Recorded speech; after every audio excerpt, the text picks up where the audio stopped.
Greetings, opera lovers. Live from Bloomfield, Connecticut, it's Rona. So in these very unusual times, I'd like to call this place around me the Corona Room. Yes, it's the coronavirus, which has affected our lives so terribly in many ways. The last time I was at a live opera was last year. I think it was November, to see The Queen of Spades. I enjoyed it tremendously. And then I was looking forward to 2 operas in March. And the day before I was supposed to attend one, everything was shut down. And that's where we still are. Everything is shut down. So now instead of going to live performances, we have to do something else. Now there are some live performances taking place, but if they're not right around you, you can't really travel to them, and they're not the same. We can't go to a full live opera, especially here in the United States. So places that have some other things available to them to share with the public, such as the Met, a huge institution. In fact, I believe it's the largest arts institution in the United States. They have at their disposal the ability to put on a live stream concert for free or for patrons to pay and see.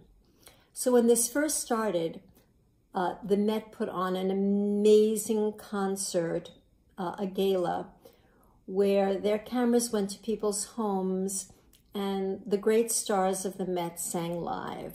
It was a beautiful event.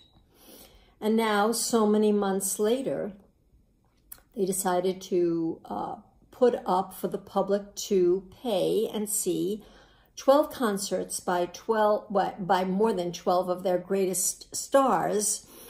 Not all their great stars, because many of the great ones are not in this list, of 12 concerts. And I think either 3 or 4 of them will be duets. And I'm looking forward to them so much. But the first one to kick off the series was a concert by Jonas Kaufman.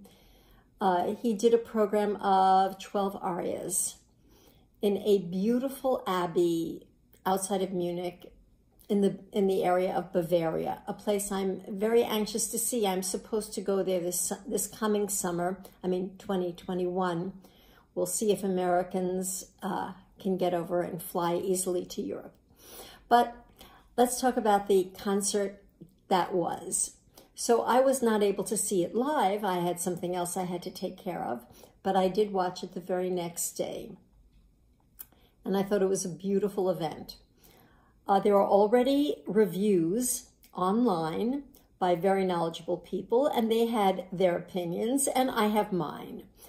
But no matter what your opinion is of Jonas Kaufman, or his voice, or his technique, or the arias he chose, or why did he choose so many arias, you have to say, this guy is a great artist, is a fantastic presenter of the material at hand. I was originally not going to buy the $20 entry fee for this concert for only one reason. 12 of the greatest arias, it's just boring to me to hear, one showstopper after another.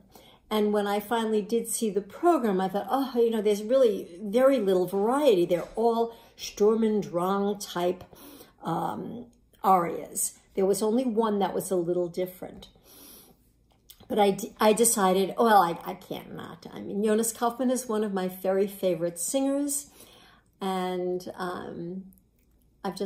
I've loved him live, and I am very, very fond of him on all the recordings and live streams I've seen.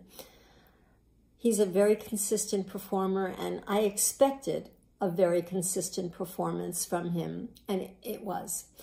So when the camera opens up to us for this video, Christine Goerke and Peter Gelb have a little bit of repartee introducing not just this concert, but the series in general.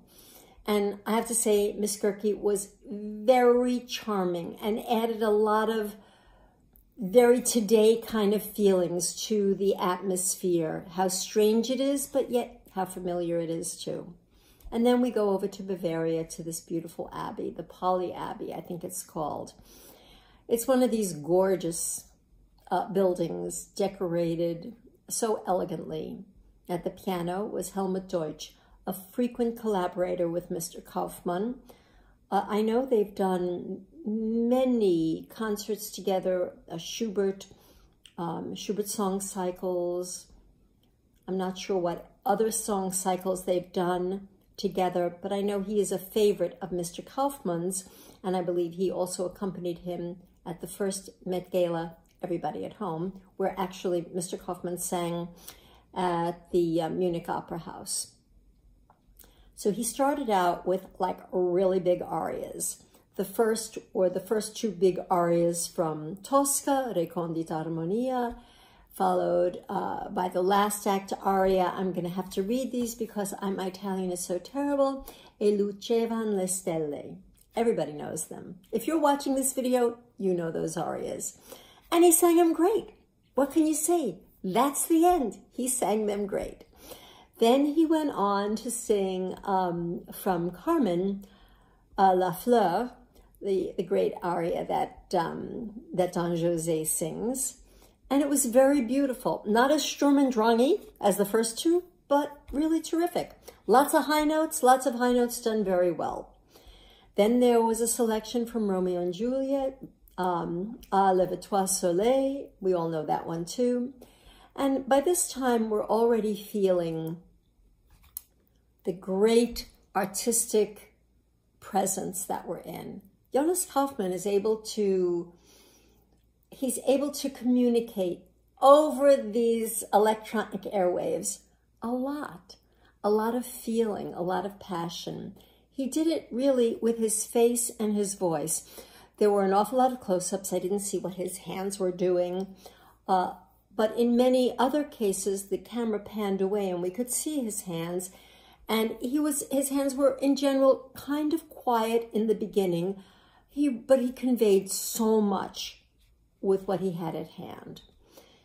Then came one of my very favorite arias, Au Paradis, sung in French. I've heard it in Italian too, from L'Africaine by Meyerbeer. And while I've heard from other reviewers saying this was the greatest interpretation ever, well, it's hard not to remember the great Carlo Bergonzi singing this. It's one of my favorite YouTube clips. But Jonas gave it his take, and it was tremendous, just as everything else was. After that came the only aria I did not know from Massenet's opera Le Cid, another opera I don't know, and the title of it is Ah, tout est bien fini. When I heard it, it sounded a little bit familiar, but I really didn't know it. Another sterling performance.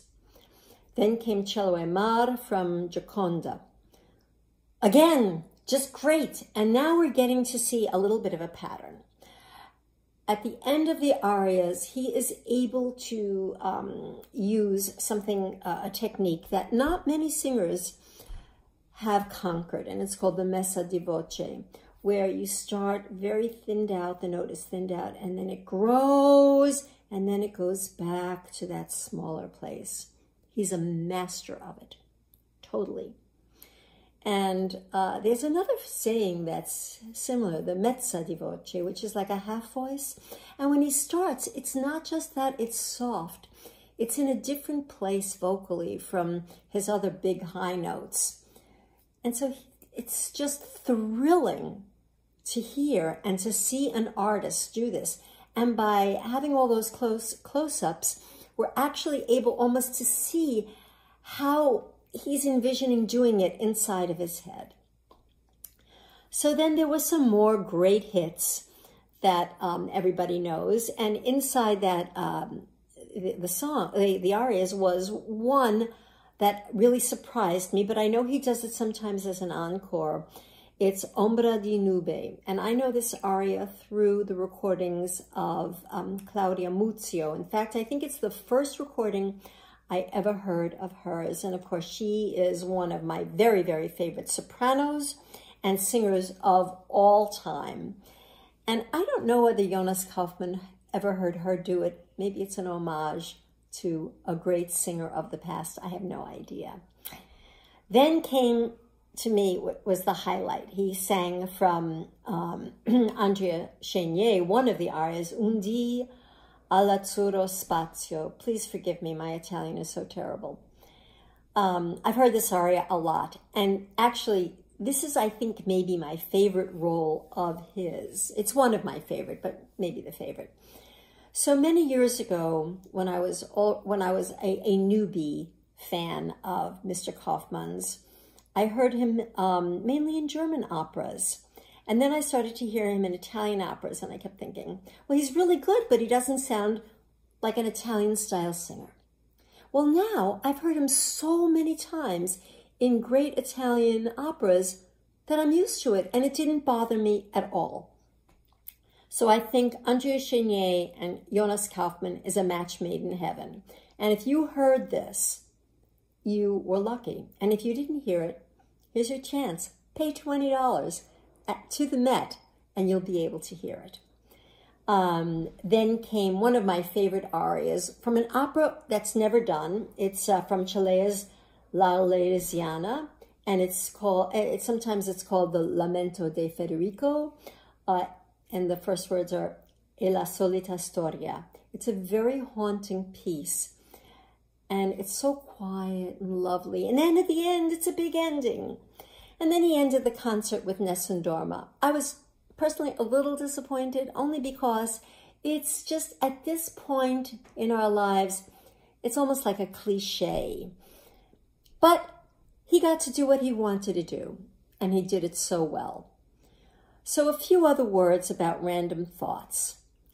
Inside the program were also 2 intermezzos played by the pianist Helmut Deutsch. They were lovely.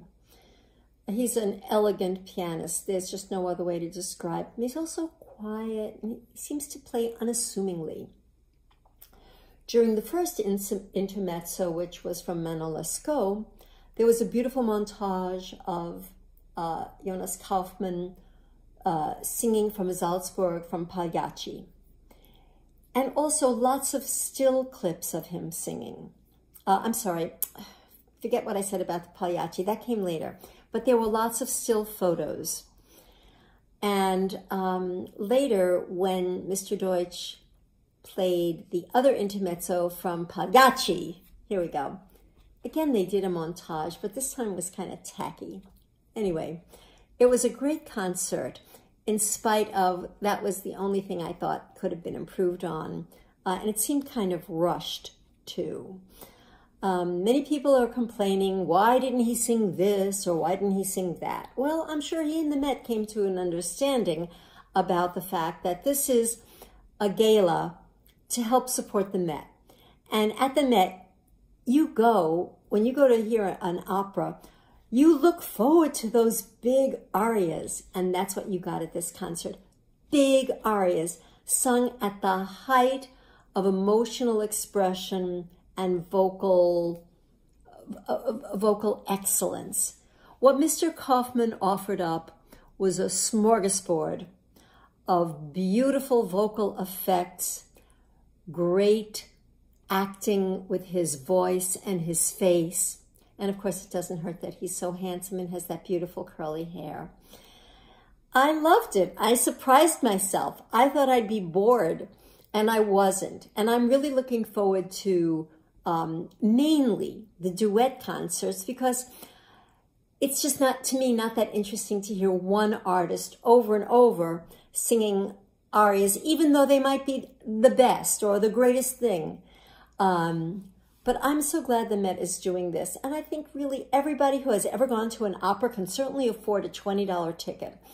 And we don't want the Met to go away. We want it to survive. In order to survive, I think all the fans have to help, which means buy a ticket. Okay, everyone, I'm going to try to go and backfill some of the other online events that I saw that I loved. We'll see. But anyway, if you have any comments, please put them at the bottom. I hope you've enjoyed this little this little overview. We're doing well here in Connecticut. I'm lucky. We're retired, so we don't have to count on going to work every day or figuring out how to work from home. These are indeed trying times, but when you listen to great music, you can take yourself out of your everyday world and forget your troubles for just a little time.